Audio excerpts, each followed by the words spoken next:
The decades following the American Civil War witnessed the emergence of a transformative yet deeply contradictory era in American history, the Gilded Age.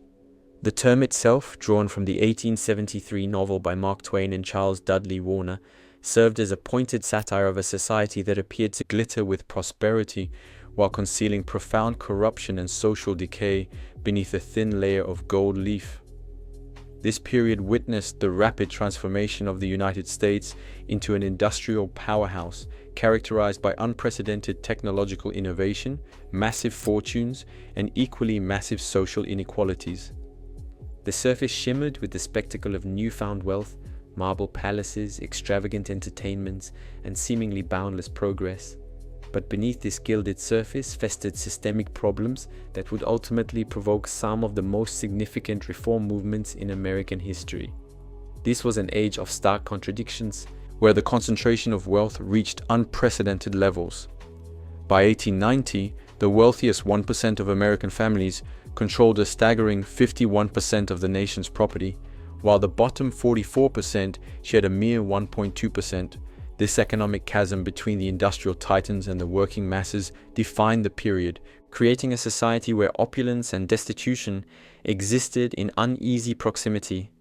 The era was not merely one of passive transition, but of active conflict, as workers, farmers, and reformers pushed back against the consolidation of economic and political power in the hands of a privileged few. The Gilded Age, in essence, represented the birth of modern America with all its promises and pathologies, forging through fire and conflict the framework for the century to come. Economic transformation and its human cost. The economic engine of the Gilded Age was powered by a revolution in industry and technology. The completion of the Transcontinental Railroad in 1869 fundamentally reshaped the American landscape and economy, reducing cross-country travel from 6 months to just 6 days and creating truly national markets for the first time. American steel production rapidly surpassed the combined output of Britain, Germany, and France, while inventions like the telephone, electric light, and elevator promised to redefine modern life. Between 1860 and 1890, the US government issued 500,000 patents for new inventions, more than 10 times the number granted in the previous 70 years. This explosion of innovation fueled tremendous economic expansion and capital growth. Yet this progress exacted a heavy human toll for the millions of industrial workers, including a significant population of immigrants and displaced farmers. The reality of Gilded Age capitalism was one of danger, uncertainty, and privation. Approximately 40% of industrial laborers earned below the poverty line of $500 per year during the 1880s. These workers faced dangerous working conditions where safety was routinely sacrificed for profit, with businesses often finding it cheaper to allow workers to be injured or die than to implement safety improvements.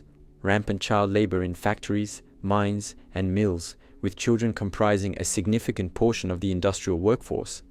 Cyclical unemployment and frequent wage cuts, particularly during the major economic depressions of 1873 and 1893, squalid urban living conditions in overcrowded tenements with poor sanitation, where diseases like typhoid and cholera ran rampant.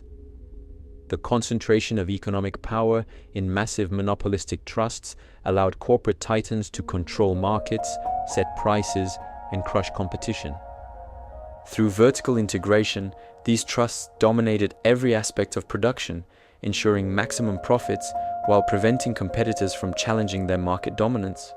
This economic centralization created unprecedented fortunes for industrialists while leaving workers vulnerable to exploitation and periodic destitution. Table the stark contrast of the Gilded Age aspect of society.